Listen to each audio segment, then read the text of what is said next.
My name is Clementine Sterling. I'm 58 years old. On the morning of March 4th, I was prepped for open-heart surgery at St. Augustine Medical Center. The procedure was scheduled for 7:15 a.m. Horatio had kissed my forehead in the pre-op room at 6:48 and told me he'd be in the waiting room the entire time. The surgery lasted 4 hours and 19 minutes. When I woke up in recovery, it was my daughter Calliope's hand holding mine, not Horatio. I asked where he was. She didn't answer right away. She looked at me the way you look at someone who's just survived something terrible, when you're trying to decide how much more they can take. Then she said, "Mom, something happened while you were in surgery."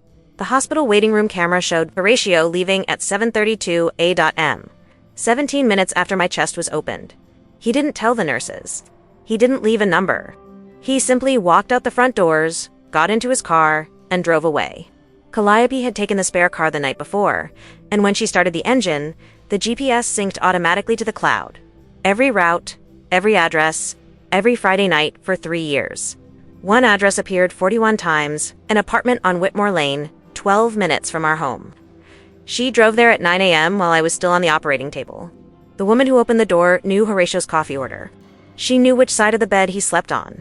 She had his spare key on a hook by the entrance, labeled home. Calliope called her attorney Aldrich before she even drove back.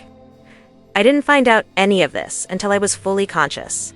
Aldrich was sitting in the chair beside my bed where Horatio should have been. He placed a single folder on my lap. Inside was a GPS export, 847 logged routes. 14 years of a life I never knew existed. Horatio walked into my hospital room at 6 p.m. with flowers and an excuse about a work emergency. I was already signing the first document.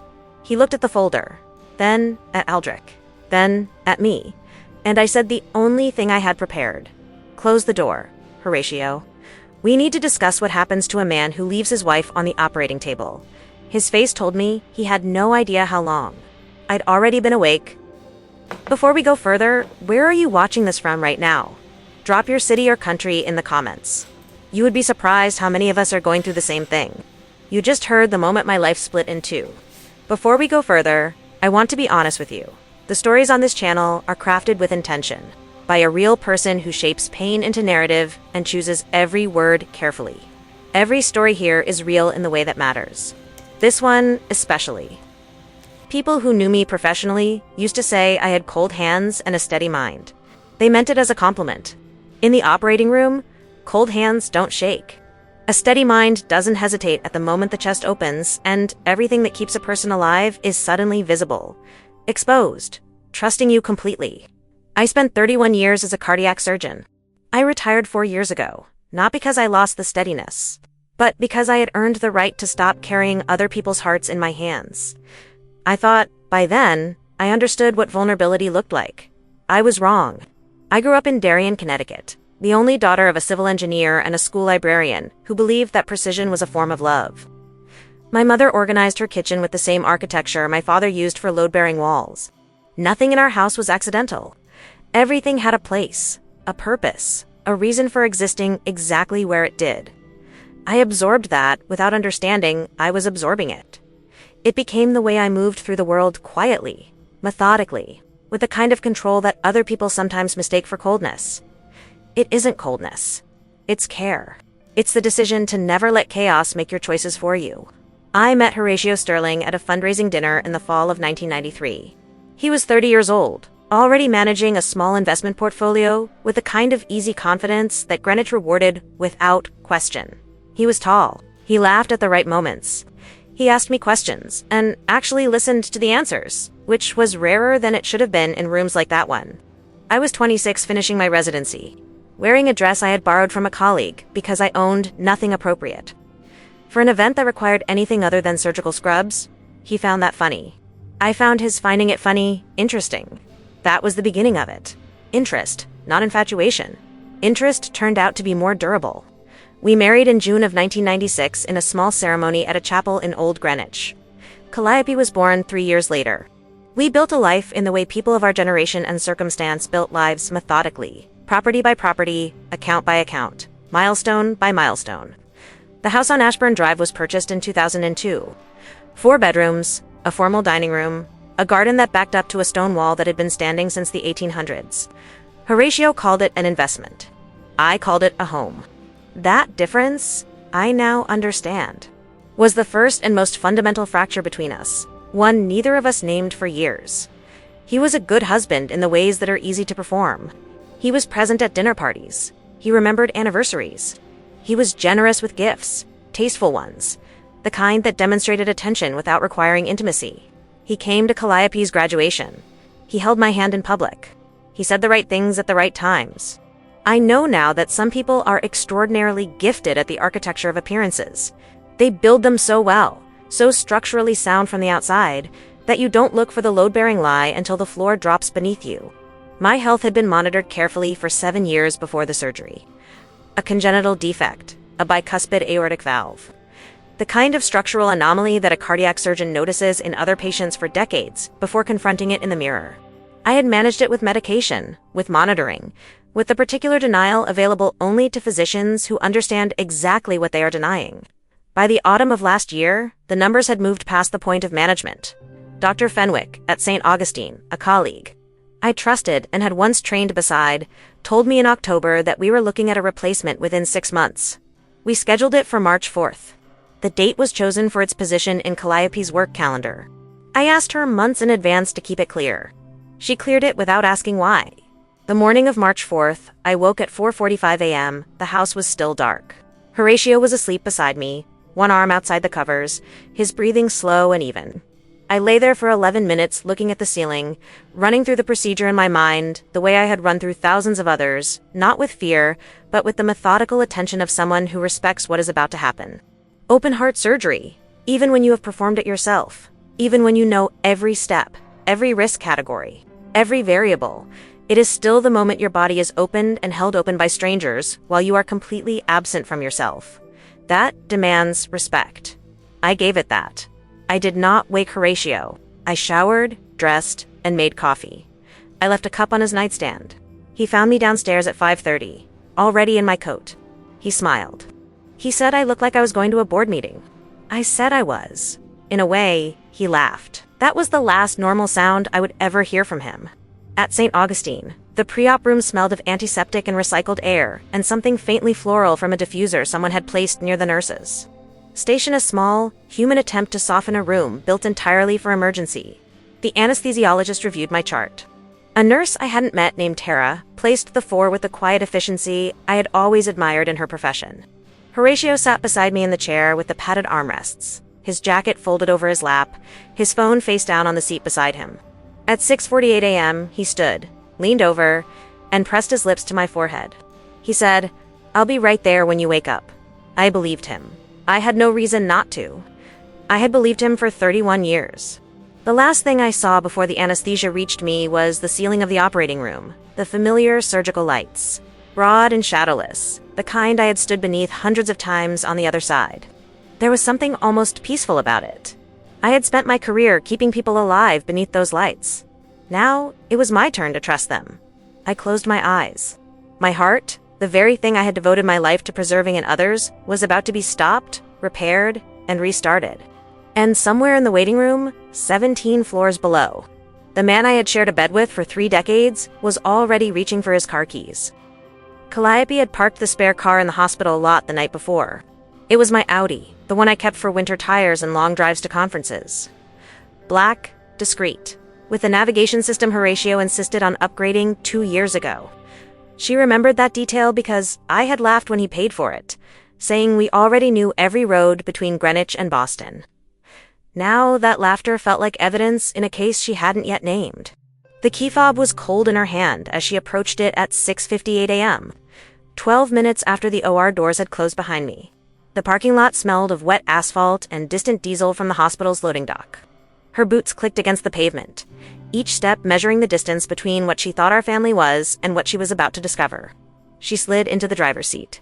The leather was cool against her palms, still holding the faint trace of my perfume from the last time I had driven it 3 weeks earlier.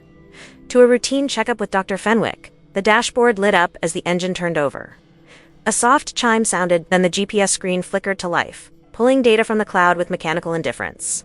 Every route, every top, every destination logged for the past 42 months since the upgrade. Calliope's breath caught when she saw the sync complete notification. She hadn't touched the system. It had activated itself, pulling Horatio's history because he had paired his phone to it 6 months earlier during a family trip to Nantucket. The betrayal was in the automation. A system meant to make life easier had just mapped his second one. The first address appeared immediately. Whitmore Lane, apartment 3B41 visits. Always Fridays. Always between 6:45 p.m. and 10:17 p.m., the average duration, 3 hours, 24 minutes. Calliope stared at the screen, her thumb hovering over the navigation button. Whitmore Lane was 12 minutes from Ashburn Drive, closer than his Thursday night investment meetings at the country club. The GPS even had custom labels. Home alternate. She pressed her lips together, tasting the copper of bitten skin. The hospital intercom crackled overhead, calling a code in the East Wing. She ignored it. Her phone was already in her hand, but not to call me. Not yet. Some instincts bypassed panic. Hers went straight to evidence. She tapped the address into the navigation. The female voice, the one Horatio always reset to British because he said it sounded sophisticated, said, "Proceeding to Whitmore Lane, 12 minutes." Calliope pulled out of the lot without signaling, her eyes flicking between the road and the rearview mirror where St. Augustine's brick facade shrank to ordinary. The morning traffic on I-95 was light, brake lights glowing red through a drizzle that had started at 7:01. Her wipers slapped rhythmically. Each pass revealed another Friday. October 12th, 2022. 3 hours, 8 minutes. January 3rd, 2023. 4 hours, 11 minutes. The GPS voice announced exits she had driven 1,000 times. Exit 14, exit 12. The precision of it all felt surgical. Whitmore Lane sat in North Stamford, just over the town line, close enough to be convenient, far enough to be deniable. The street was lined with 3-story brick apartments built in the 1970s, the kind with external staircases and parking lots marked with faded yellow lines. Number 47 had a vacancy sign in the lobby window, curling at the edges. Calliope parked across the street at 8:59 a.m., engine off, but key still in the ignition. The GPS screen stayed active, glowing faintly. Arrived at Whitmore Lane. She sat for 90 seconds, counting breaths. The air inside the car grew heavy with the smell of cold coffee from a thermos she hadn't touched. A neighbor walked a terrier past her window. The dog sniffed the tire, uninterested. Calliope stepped out. The staircase to the second floor smelled of cigarette smoke and something savory cooking behind closed doors. Apartment 3B was at the end of the hall. Brass numbers polished but slightly askew. 3 crooked left, B leaning right. Calliope raised her fist but didn't knock immediately. She heard movement inside, bare feet on hardwood, then a pause. The door opened 4 seconds later. Araminta stood there in yoga pants and a cashmere sweater, hair loose, no makeup. 41 years old, confident in the way women are confident when they believe they own the mornings of important men. She tilted her head, smile forming automatically for a delivery or a neighbor. Then recognition hit. Not me, but the resemblance was enough. "Can I help you?" Araminta's voice was smooth, rehearsed for unexpected visitors. Calliope didn't answer with words. She held up her phone. GPS screen still active on Whitmore Lane. 41 visits displayed. Araminta's eyes flicked to it, then back to Calliope's face. The smile dropped. "Who are you?" she asked, but her hand was already gripping the doorframe tighter. Calliope stepped closer, close enough to smell Araminta's perfume. Jasmine, expensive, the kind sold in the boutiques on Greenwich Avenue. "I'm Clementine's daughter," she said. "And you're the 41 Fridays." Araminta blinked twice, fast. Her mouth opened, closed. The hallway light buzzed faintly overhead. Somewhere below, a door slammed. Calliope waited. She had learned precision from watching me in OR observation galleries. Questions were scalpels. She let the silence cut first. Araminta recovered faster than expected. "You need to leave," she said, voice low, stepping halfway back into the apartment. But Calliope was already scanning past her. The kitchen counter with 2 mugs, one with Horatio's initial H etched in gold, the other unmarked. A man's blazer draped over a dining chair. The hook by the door held 3 keys, one for Alexis, one unmarked, one labeled Ashburn in Sharpie. Araminta followed her gaze, moved to block it. Too late, Calliope took a photo, not of the keys, but of Araminta's face at that exact moment of exposure. "He told me he was getting divorced," Araminta said, the words tumbling out like a reflex. Calliope turned for the stairs without responding. The terrier barked once as she passed the lobby. She was back in the Audi at 912 A.M., hands steady on the wheel. The GPS voice said, Calculate new route. She selected St. Augustine Medical Center. 8 minutes away. Her phone call to Aldrich connected on the first ring. "It's Calliope," she said when he answered. No greeting. He knew her voice. Horatio left Mom during surgery. GPS shows 41 visits to Whitmore Lane. Apartment 3B. "I just met her Araminta. She has his home key labeled Ashburn." Silence on Aldrich's end for 3 seconds. Then, "I'm at the hospital in 14 minutes. Do not speak to your mother until I arrive." Calliope accelerated through a yellow light. The rain had stopped. Sun broke through low clouds over Long Island Sound. She glanced at the GPS history still open on the dash. 847 total routes. Whitmore Lane was just the beginning. Aldrich's office was 20 minutes from St. Augustine, but he made it in 14. Calliope parked in the ER lot and walked the long corridor to surgical recovery, her boots leaving faint wet prints on the linoleum. The GPS data was still syncing fully to her phone. 87% complete. A nurse passed carrying a chart, glancing at her once. Calliope nodded, kept walking. She could hear the mechanical rhythm of monitors before she reached my room. My chest was still rising and falling under the ventilator's control. Aldrich was already there, folder in hand, standing where Horatio should have been. Calliope stopped in the doorway. He met her eyes. "Show me," he said. She handed him the phone. His face didn't change as he scrolled, but his left thumb tapped the folder edge once, twice, 3 times. That was Aldrich's tell. He was already planning cuts. Araminta's door clicked shut behind Calliope with the soft finality of a verdict. The sound echoed in the narrow hallway, mixing with the distant hum of a washing machine from apartment 3A. Calliope stood still for 3 seconds, letting the image burn in, Araminta's hand trembling on the knob. The gold-etched H-mug still visible through the narrowing gap, the sharply labeled Ashburn key glinting on its hook. She descended the external staircase without looking back, her boots gripping the damp metal treads. The terrier watched her from the lobby, tail still. North Stamford's morning felt ordinary, a delivery truck idling at the corner. A woman in scrubs walking to her shift. Calliope reached the Audi engine, on. GPS recalculating. 9 minutes to St. Augustine. Aldrich's voice still in her ear. "Do not speak to your mother until I arrive." She merged onto I-95 southbound. The GPS voice clipped, and British, in 100 yards. "Stay right." The data sync hit 94%.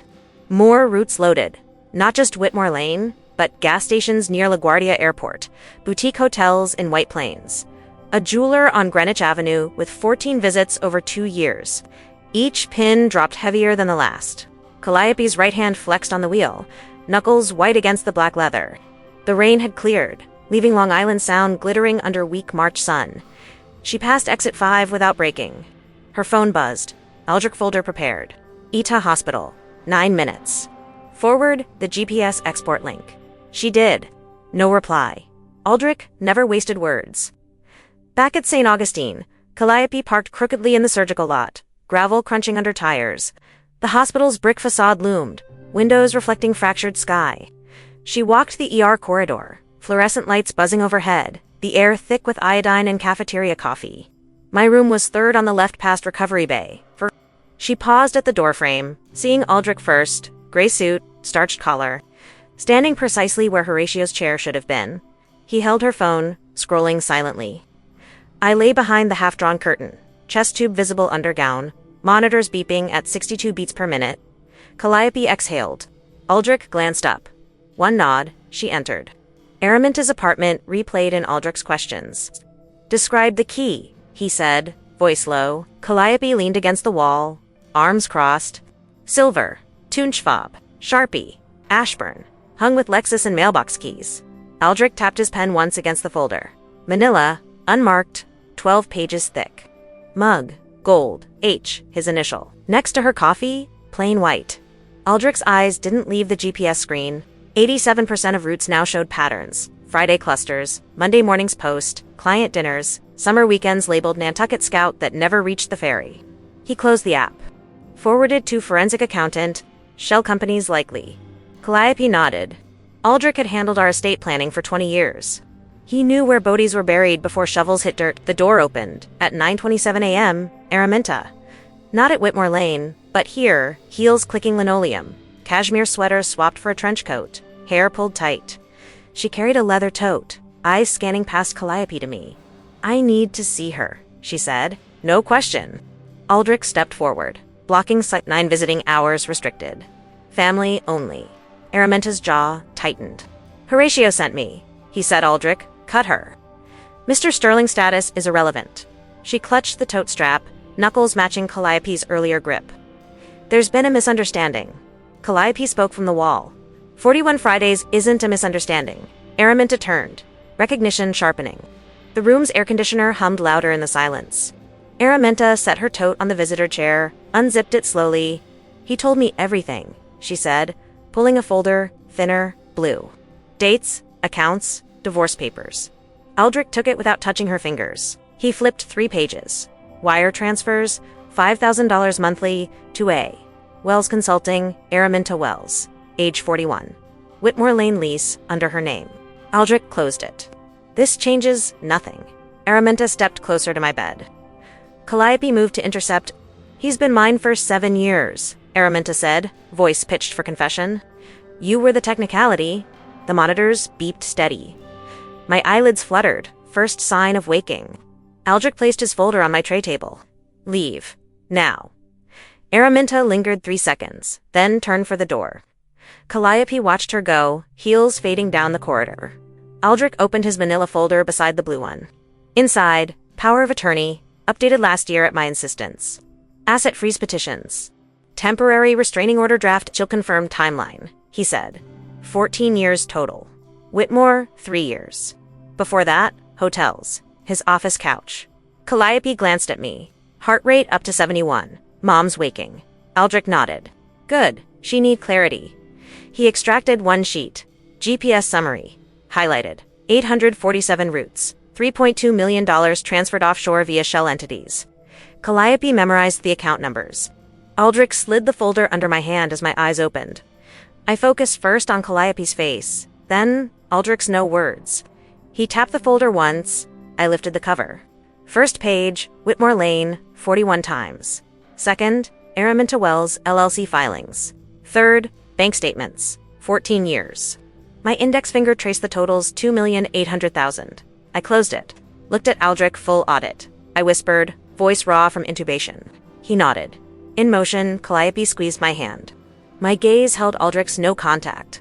1 word from him, done. The nurse entered with pain meds. Lights dimmed for rest, but my eyes stayed open, fixed on the ceiling tiles, counting, calculating, cutting. Horatio's car pulled into the lot at exactly 5:58 p.m. Calliope saw it from the 5th floor window, his black Lexus wipers on intermittent for lingering drizzle. Aldrich stood beside her, folder now 18 pages. He texted Araminta at 4:17 p.m. Aldrich said, work crisis resolved. At hospital soon, Calliope's jaw set. The elevator dinged down the hall. Footsteps, flowers, first white lilies. Hospital wrapped, then Horatio. Tie loosened, smile prepared. He stopped in the doorway, seeing Aldrich. Then the folder on my tray. My pen still in hand. First signature dry. His flowers tilted. The room smelled of antiseptic and lilies, and the end of everything he thought he controlled. My eyes opened to the sterile hum of St. Augustine's recovery room. The ceiling tiles above me numbered 15 across, each with a hairline crack from last winter's freeze. Monitors beeping at 74 beats per minute, oxygen hissing through nasal cannula, chest tube tugging with every shallow breath. Calliope stood at the foot of the bed, arms crossed. Her boots still damp from Whitmore Lane. Aldrich sat in the chair Horatio should have occupied. His manila folder closed, but positioned exactly 3 inches from my right hand. I didn't speak. My throat was raw from the breathing tube. But my eyes met Aldrich's first. He nodded once, the signal we had developed over 20 years of estate planning. Evidence secured. Action ready. I reached for the folder. The 4-line tugged at the crook of my elbow. Plastic tape pulling skin. 18 pages now, heavier than its initial weight. First page, GPS export summary. 847 routes. Whitmore Lane, 41 Fridays. LaGuardia Gas, 23 Tuesdays. White Plains, Marriott's, 17 overnights. My index finger traced the timeline 14 years, starting March 17th, 2011. A pattern emerged immediately. Payments to a Wells Consulting began 6 months later. Precise, predictable. The kind of rhythm only sustained deception can produce. I turned the page without blinking. Calliope watched my face. I gave her nothing. Second section. Financials. Aldrich's forensic accountant had worked fast for hours from Calliope's call. Offshore transfers, Cayman Islands, 3.8 million total. Shell Company, Sterling Holdings Ltd, registered Delaware, officer of record, Araminta Wells. Second apartment, White Plains, title under same entity. Jewelry purchases, Van Cleef and Arpels, 14 receipts, total 120,000. My breath stayed even. The numbers didn't surprise me. Horatio had always been good with money. What he built in secret was simply his skill applied elsewhere. I closed my eyes for 3 seconds, memorizing account numbers, then opened them. Turned to page 9. Photographs, Calliope's phone shots from Whitmore Lane. The key hook, Ashburn in Sharpie. Gold-etched H-mug beside Araminta's white one. Blazer over chair, his Brooks Brothers cufflinks I had given him for our 20th anniversary. Araminta's face at the door, mid-recognition.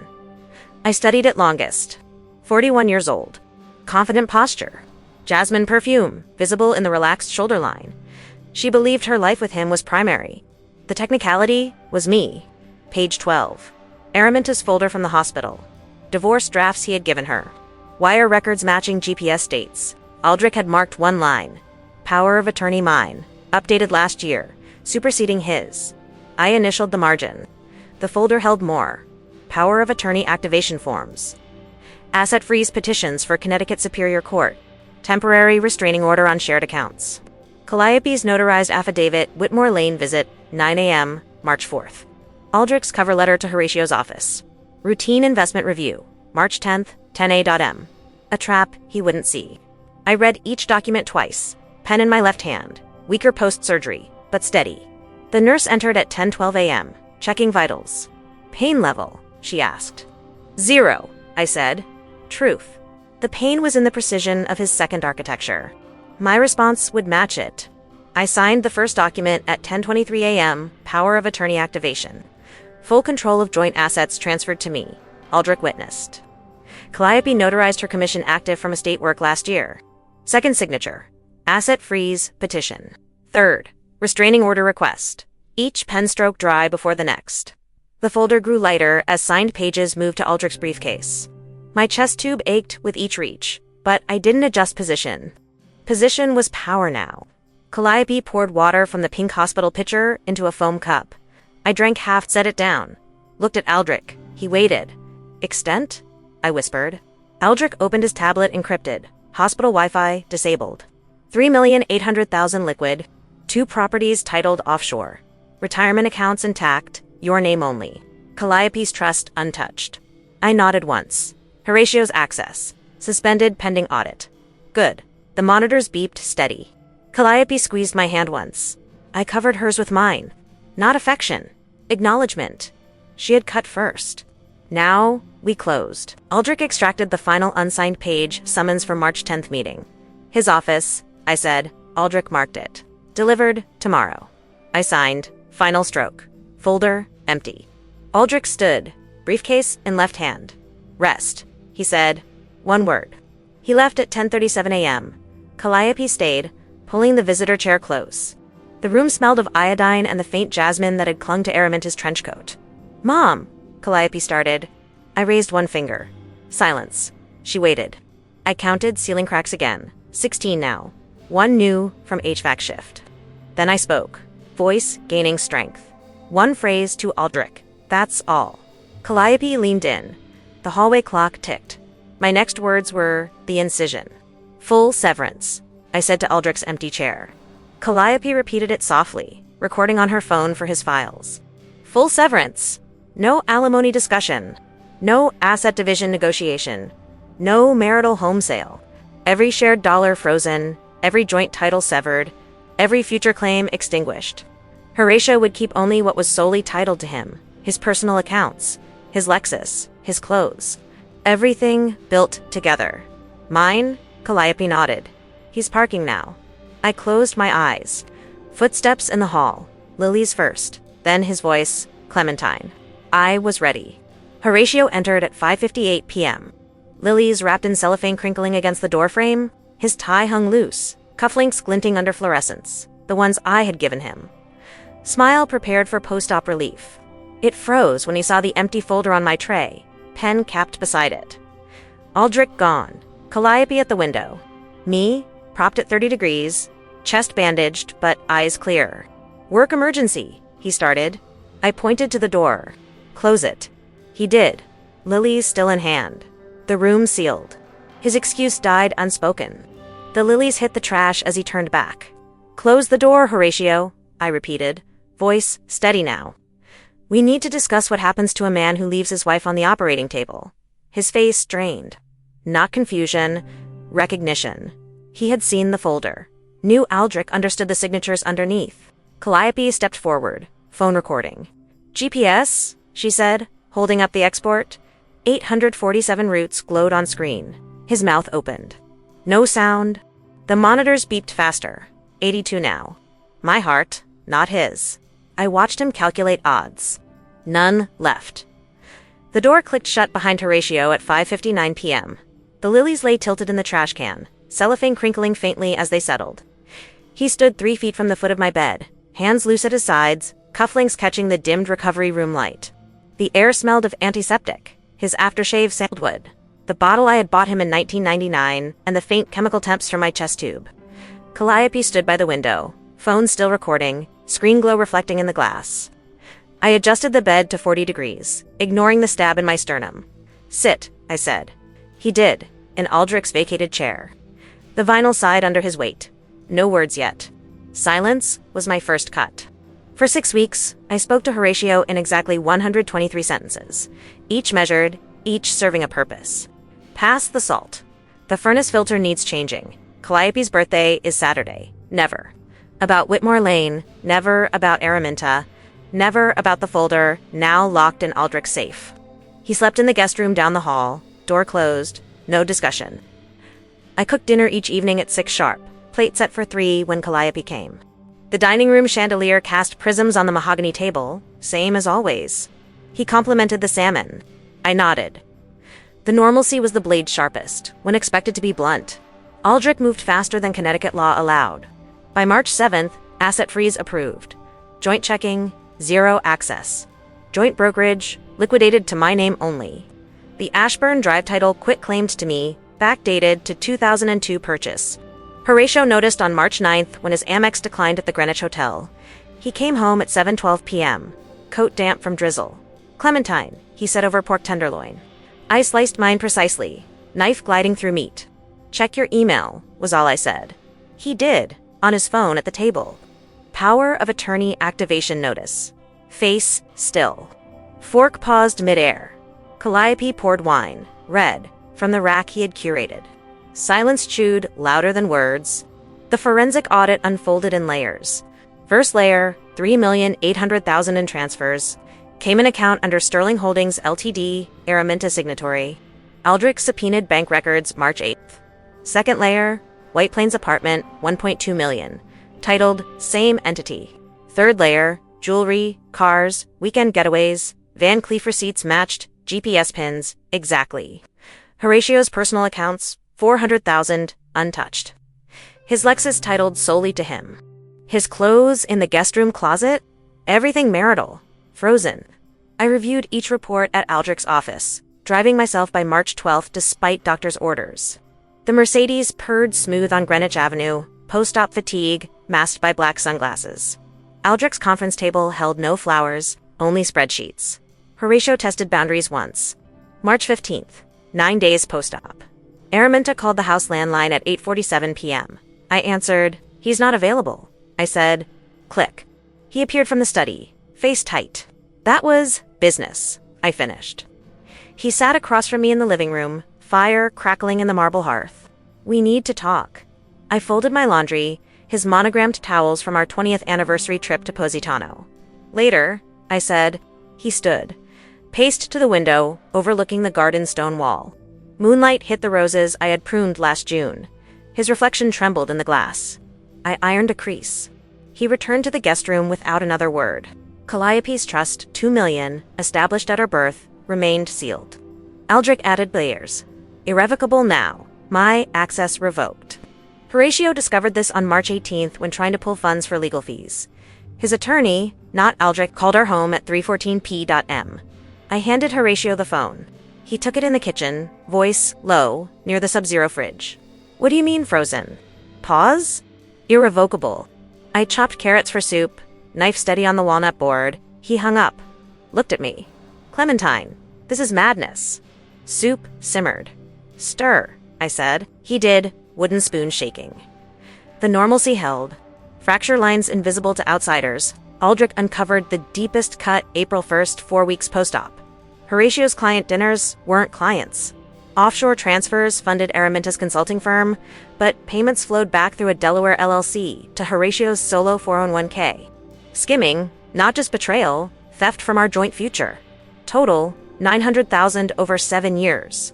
I read the report in Aldrich's leather chair, his office smelling of lemon polish and aged bourbon never poured during work hours. Criminal, I asked. Aldrich shook his head. Civil fraud. Connecticut Code 18-81.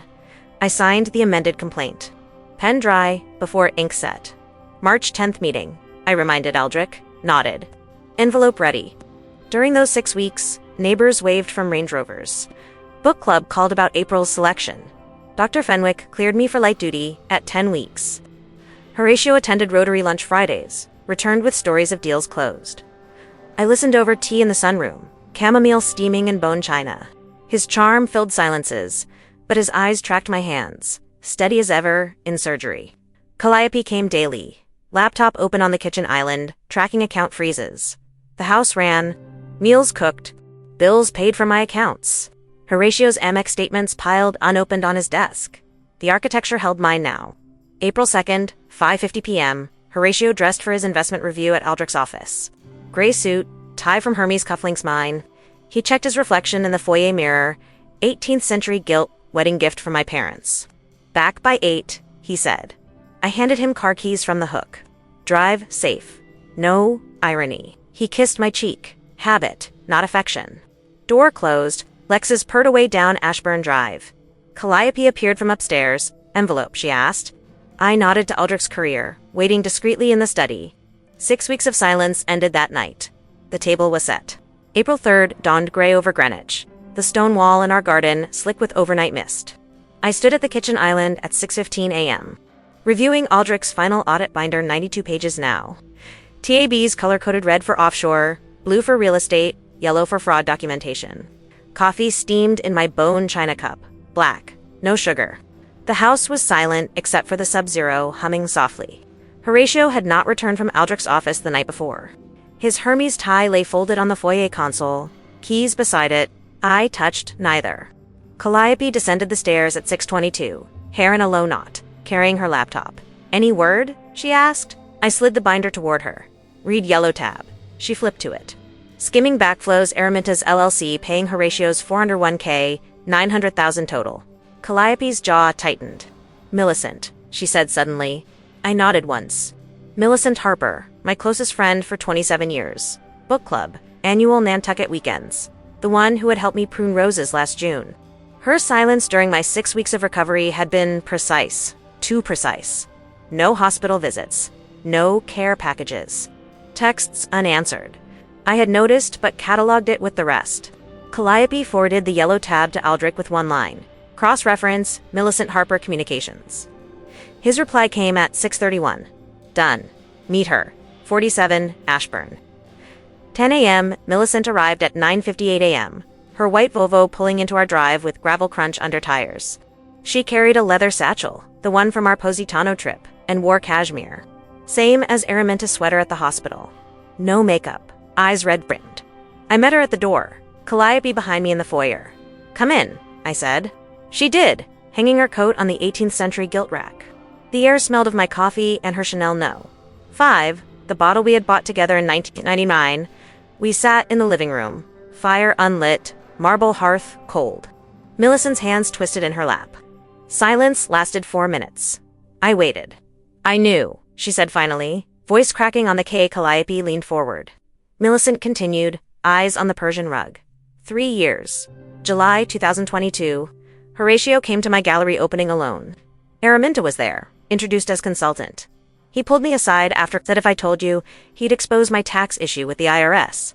Her fingers traced the rug fringe. 200,000. Underreported sales through a Cayman middleman. He knew because he structured it. I nodded. Horatio's specialty in visible architectures. Millicent looked up. I should have told you in the OR waiting room. When he left, I was there, Clementine. Saw him go, Calliope stood, paced to the window overlooking the garden wall. Threatened her, she said to me, not Millicent. I opened the audit binder to yellow tab Horatio's emails to Millicent. Your choice, silence or audit. Timestamped March 15th, 2022. Millicent's reply, understood. I closed the binder. Why now? I asked. Millicent pulled a USB from her satchel. Silver, engraved MH. Everything. Texts, emails, my Cayman records. Clean now, paid penalty last month. But his fingerprints. Calliope took it. Plugged into her laptop on the coffee table. Files loaded, 300 megabytes. Horatio Minto Millicent triangle mapped in metadata. The confession shifted everything. Horatio hadn't just built a second life, he'd engineered silence around it. Millicent wasn't complicit by choice. She was collateral. My revenge expanded. Not just personal severance. Collective reclamation. I stood, walked to the hearth. Felt the cold marble under palms. Aldrich gets this. I said. Millicent nodded. Already called him from the car. Calliope's laptop chimed. Aldrich. USB contents match fraud pattern. Criminal referral possible. Meet at office. Envelope finalized. I turned to Millicent. You were there when he left the hospital? She nodded. Tears now. 7:32 a.m. I drove in at 7:15. Saw his Lexus pull out. Calliope closed the laptop. The Terrier at Whitmore Lane, she said. Millicent blinked. Mine, borrows it for walks. Another thread tied. The three of us stood in silence, garden mist lifting outside. My chest ached. Not surgical, deeper. Betrayal's second wound, the friend who watched from shadows. But clarity followed. Horatio hadn't just left me on the table. He'd orchestrated witnesses. Millicent crossed to me, handed her satchel. Inside a photo her gallery, Horatio's arm around Araminta, timestamp, July 12, 2022. Burn it, she said. One didn't. Evidence Aldrich's office at 10:45 a.m. smelled of lemon polish and fresh printer ink.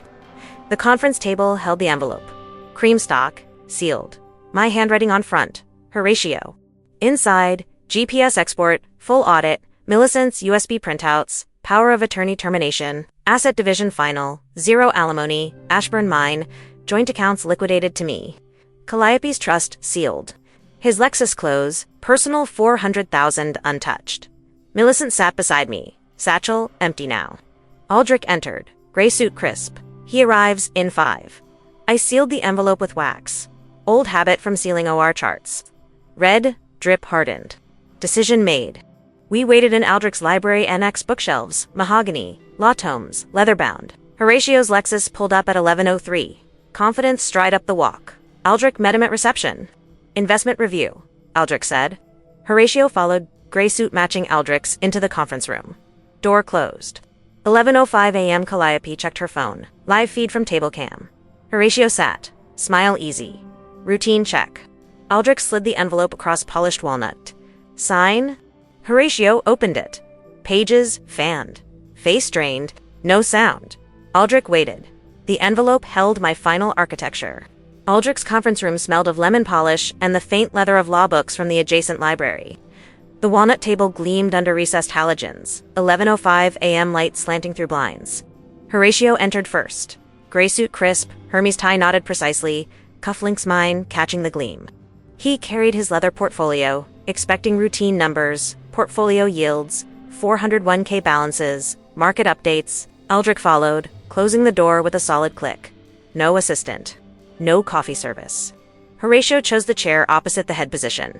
Legs crossed, smile easy. Quarter, looking solid? He asked. Aldrich sat at table head, manila folder already open before him. No reply. He slid a single pen across the polished wood Mont Blanc.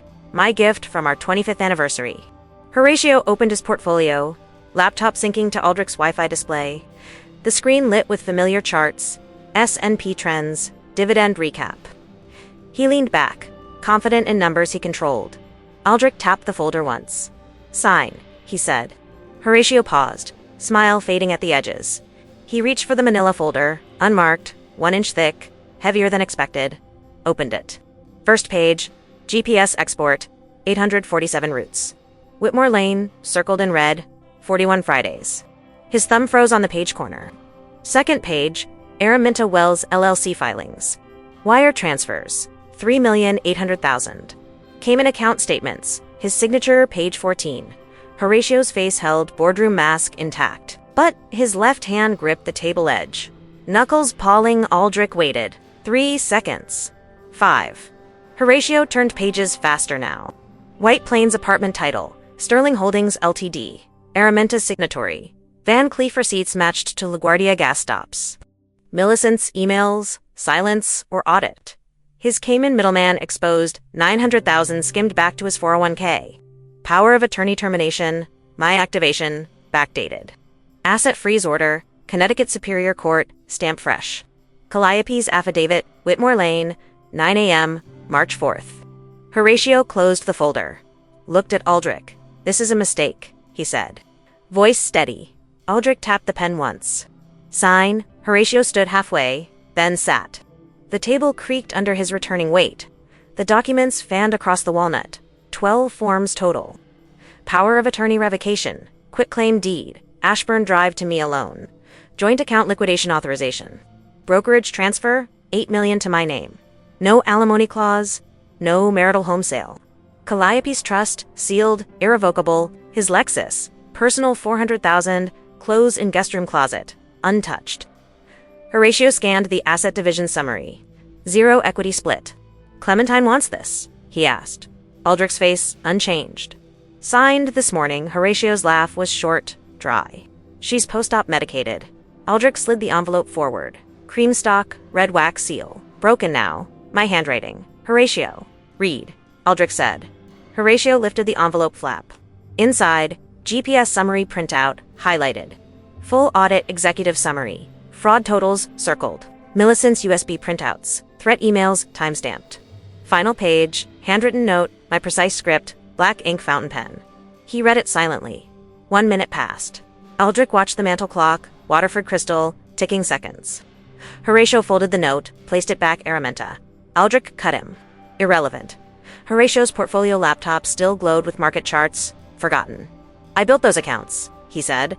Aldrich tapped the pen. Jointly titled. Horatio leaned forward, voice lowering. We can settle this privately. Aldrich opened his own folder. Criminal referral draft to Connecticut State Police, Fraud Division. Sign. The room held silence except the clock and Horatio's breathing faster now, tie pulling tight at throat. He signed first document at 11:22 a.m., power of attorney revocation. Pen scratched paper heavy. Aldrich initialed beside it. Second, quitclaim deed. Horatio's hand shook once on the third. Joint account freeze lift. Proceeds to me. Ink smeared slightly. Aldrich blotted it without comment. Horatio paused at Calliope's trust seal. She's my daughter, he said. Aldrich's eyes met his. Irrevocable. Pen moved. 4 minutes total for 12 signatures. Final form, general release, no future claims against me or estate. Horatio signed, date initial, done. Aldrich collected the forms, stacked precisely. Horatio sat back, tie loosened now, cufflinks dull under fluorescence. Where is she? He asked. Aldrich closed the manila folder. Not here. Horatio stood, portfolio underarm. This isn't finished. Aldrich handed him the envelope. Now empty except my handwritten note. It is. Horatio turned for the door. Paused, with hand on brass knob. 31 years, Aldrich opened his criminal referral draft 1 inch. Horatio left. Door clicked shut at 11:29 a.m. Aldrich exhaled once. Dialed my number. I answered on first ring. Standing in our Ashburn Drive kitchen. Calliope beside me. Laptop open to Aldrich's table cam feed. Millicent at the island. Chamomile steaming untouched. Signed, Aldrich said. I nodded to empty air envelope. Read. Calliope closed the laptop. Millicent exhaled. I walked to foyer console, lifted Horatio's Hermes tie. Dropped it in guest room trash with his Amex statements. The Stonewall garden waited outside, mist burned off by noon sun. Horatio's Lexus started in Aldrich's lot, audible through open kitchen window half a mile away. Engine revved, once gone. Calliope poured fresh coffee, black, 3 cups. Millicent took hers with both hands. What did the note say? She asked. I looked at the mantel clock, same model as Aldrich's. Synchronized. 11:31 A.M. You'll hear it tomorrow, I said. Calliope smiled, first time in 6 weeks. The house settled, foundation creaking under redistributed weight. My chest bandage itched. I ignored it. Aldrich's courier arrived at noon with signed originals. 13 pages now, notarized. I scanned each. Perfect.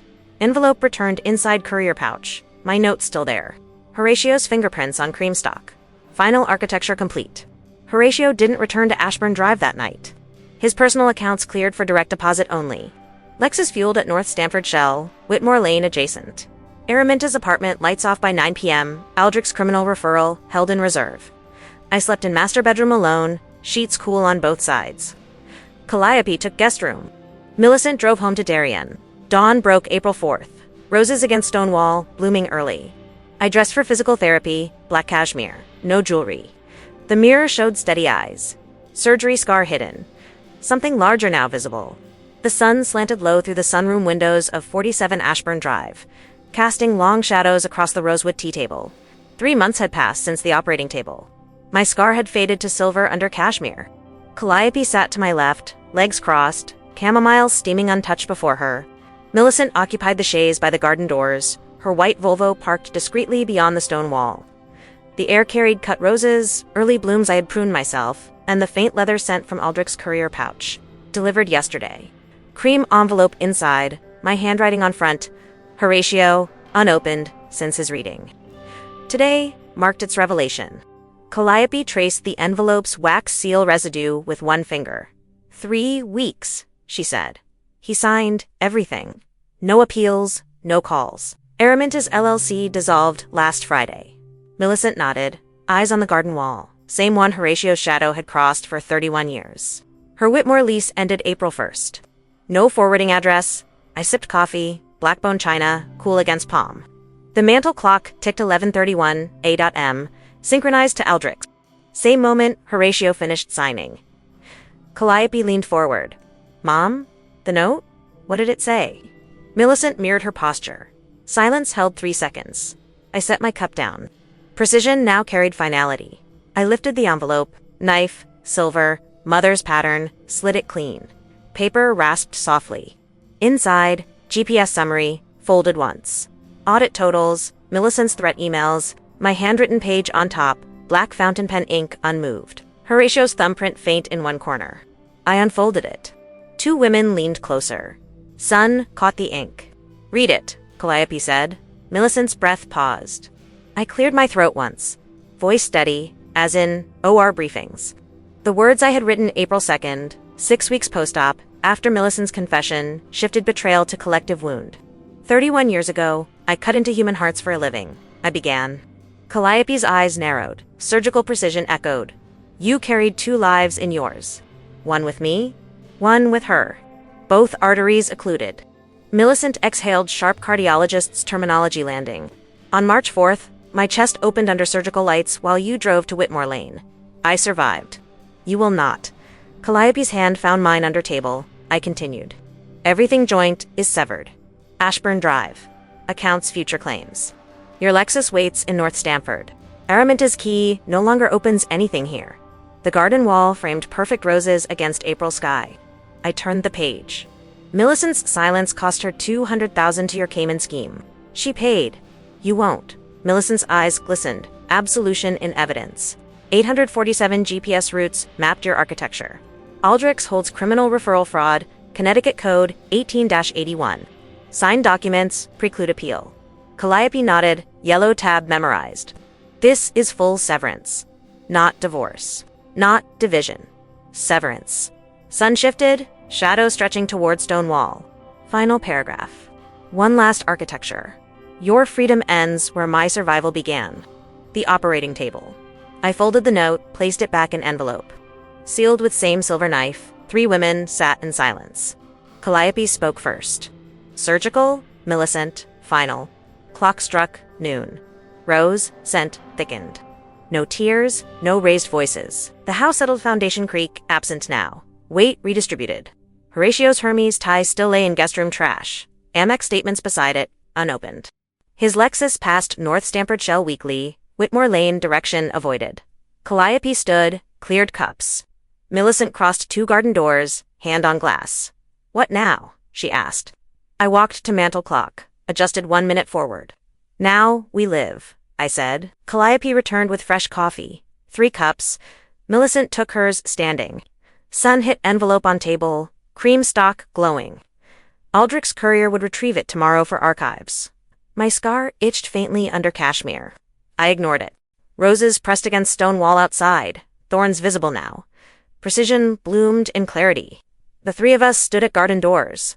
Long Island's sound glittered distant. Calliope's trust funded her first condo, Stamford, not Whitmore. Millicent's gallery reopened May 1st. IRS lien lifted. Aldrich billed quarterly. Severance complete. Horatio's trail ended North Stamford. Extended stay suite, consulting plaque, unhung. Araminta relocated Albany plate on old photos. No contact, no appeals. Ashburn Drive title mine alone. Joint accounts closed. My Mercedes purred weekly to physical therapy. Then Greenwich Avenue boutiques, Van Cleef window, untouched. Final image, Calliope locks master bedroom door behind us. Millicent's Volvo crunches gravel, goodbye. I pause. Foyer, mirror, 18th century gilt, parents' wedding gift. Steady eyes, look back. Scar, hidden, architecture mine. I step into garden, clip 1 rose, thorn pricks thumb, blood bead, perfect. Drop it on stone wall. Walk away. This is full severance. Not divorce. Not division. Severance.